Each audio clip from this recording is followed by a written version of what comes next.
بسم اللہ الرحمن الرحیم۔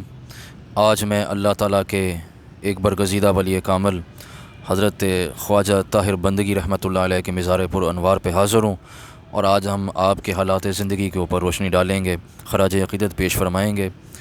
آپ کا اسم گرامی محمد طاہر نقشبندی رحمۃ اللہ علیہ ہے، مگر آپ شیخ طاہر بندگی رحمۃ اللہ علیہ کے نام سے مشہور و معروف ہیں، اور سلسلہ عالیہ نقشبندیہ کے سرخیل ہیں، اور پنجاب خصوصاً لاہور میں سلسلہ نقشبندیہ کو آپ کی وجہ سے بہت دوام ملا۔ آپ کی ولادت باسعادت 948 ہجری بمطابق 1576 عیسوی کو لاہور میں ہوئی۔ اس وقت اکبر بادشاہ کی حکومت تھی، اور جو اکبر کا پایا تخت تھا وہ بھی لاہور تھا۔ آپ کی رہائش اندرون شہر محلہ شیخ اسحاق میں تھی، جہاں آج کل موتی بازار ہے۔ شیخ طاہر بندگی رحمۃ اللہ علیہ حضرت مجدد الفسانی کے صاحبزادوں حضرت خواجہ معصوم اور خواجہ سعید کے استاد تھے، اور قطب پنجاب سے معروف تھے۔ اس وقت میں حضرت خواجہ طاہر بندگی رحمۃ اللہ علیہ کے مزار پر انوار پہ حاضر ہوں۔ یہ آپ کا مزار مبارک ہے، اور یہ جو مزار مبارک ہے یہ جہانگیر نے بنوایا، اور خوبصورت اس میں شیشہ کاری اور مینہ کاری اس پہ کی گئی ہے، اور کمال روحانیت کا مقام ہے۔ تو ہم گفتگو کر رہے تھے حضرت خواجہ طاہر بندگی رحمۃ اللہ علیہ کے حوالے سے۔ تو آپ کے والد گرامی جو تھے وہ سادہ لو نیک انسان تھے، اور اپنے وقت کے ولی کامل تھے۔ آپ کی ابتدائی تعلیم و تربیت لاہور کے علمی ماحول میں ہوئی۔ جب آپ پڑھنے لکھنے کے قابل ہوئے تو آپ کے والد ماجد نے ایک قریبی مسجد میں قرآن پاک پڑھنے کے لیے بٹھایا، اور آپ نے تھوڑی ہی عرصے میں قرآن مجید حفظ کر لیا۔ اس کے بعد مختلف علماء سے دینی علوم حاصل کیے، جو درس نظامی کا مروجہ نصاب ہے وہ آپ نے مکمل کیا، اور ایک پائے کے عالم دین بن گئے، اور آپ کا شہرہ مغل سلطنت میں ہونے لگا، اور مغل دربار تک آپ کا شہرہ ہوا۔ آپ مغلیہ دور کے شہرہ آفاق مبلغ اور قابل ترین مدرس تھے۔ دینی علوم کے حصول کے بعد آپ تلاش حق میں نکلے۔ پہلے ادھر ادھر گھومتے رہے، لیکن کوئی کامل رہنما نہ ملا۔ آخر ایک دن شاہ سکندر کمال کیتھلی کی خدمت میں حاضر ہو کر مرید ہوئے۔ انہوں نے سلسلہ عالیہ چشتیہ میں آپ کو بیعت کیا۔ ان کی صحبت سے اطمینان قلب حاصل ہوا، تو پھر کچھ عرصہ حضرت شیخ عبدالاحد سرہندی والد حضرت مجدد الفسانی کی خدمت میں گزارا، اور پھر شاہ سکندر بن کمال کیتھلی نے آپ کو طاہر بندگی کے نام سے پکارنا شروع کیا، اور یہ آپ کا لقب بن گیا۔ اب لوگ اس نام سے آپ کو زیادہ یاد کرتے ہیں۔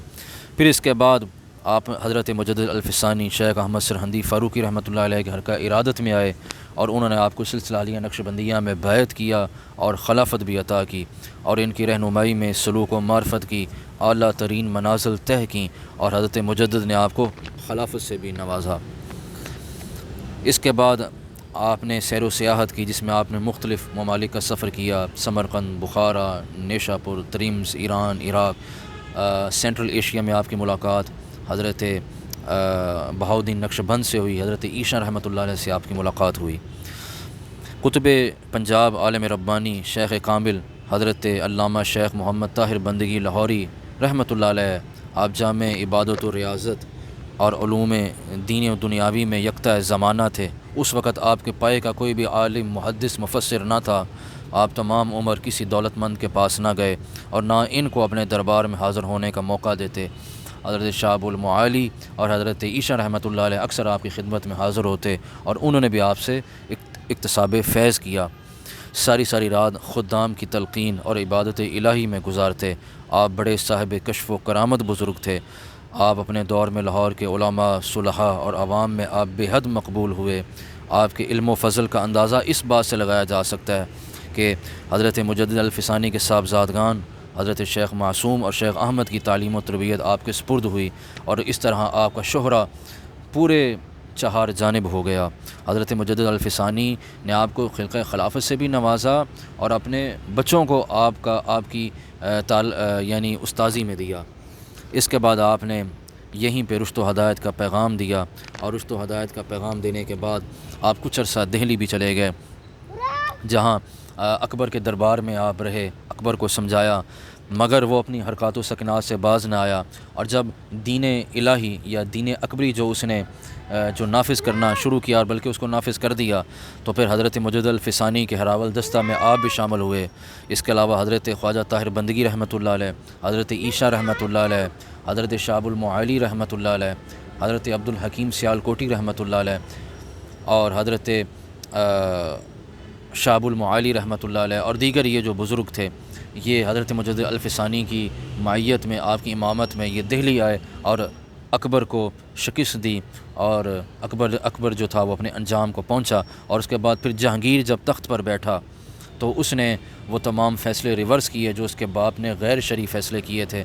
حضرت مجدد الفسانی اور حضرت خواجہ طاہر بندگی رحمۃ اللہ علیہ کی صحبت فیض سے اس نے وہ شریعت مطہرہ کو پورے ہندوستان میں نافذ کر دیا۔ اس کے بعد آپ واپس لاہور تشریف لے آئے اور اپنی دینی خدمات میں مصروف رہے۔ یہیں پہ آپ نے ایک بہترین ادارہ قائم کیا، اور جہاں پہ آپ نے درس و تدریس کا سلسلہ شروع کیا۔ علوم و فنون اور علم کے پیاسے آپ کے پاس آتے اور اپنی علمی پیاس کو بھی بجھاتے اور روحانی پیاس کو بھی بجھاتے۔ بالآخر بروز جمعرات 8 محرم الحرام 1044 ہجری بمطابق 1630 میں آپ کی وفات ہوئی، اور آپ کو اسی جگہ دفن کیا گیا جہاں آپ کی درسگاہ تھی، اور وصال کے وقت آپ کی عمر مبارک 56 سال تھی۔ ہر سال 8 محرم الحرام کو آپ کا عرس مبارک منایا جاتا ہے۔ آپ کا مزار پر انوار لاہور کے عظیم قبرستان میانی میں ہے، جسے میانی قبرستان کہا جاتا ہے، اور میانی قبرستان اس لیے یہ موسوم ہے کہ سب سے پہلے آپ ہی کو یہاں پہ دفن کیا گیا، اس کے بعد پھر لوگوں نے اپنی میتوں کو یہاں پہ دفن کرنا شروع کیا۔ اس سے پہلے حضرت یعقوب شاہ زنجانی کے ہاتھے میں لوگوں کو دفن کیا جاتا تھا۔ اگر آپ کو میری یہ ویڈیو پسند آئی ہو تو اس کو لائک کریں، کمنٹ میں اپنی رائے کا اظہار ضرور کریں۔ والسلام علیکم ورحمۃ اللہ وبرکاتہ۔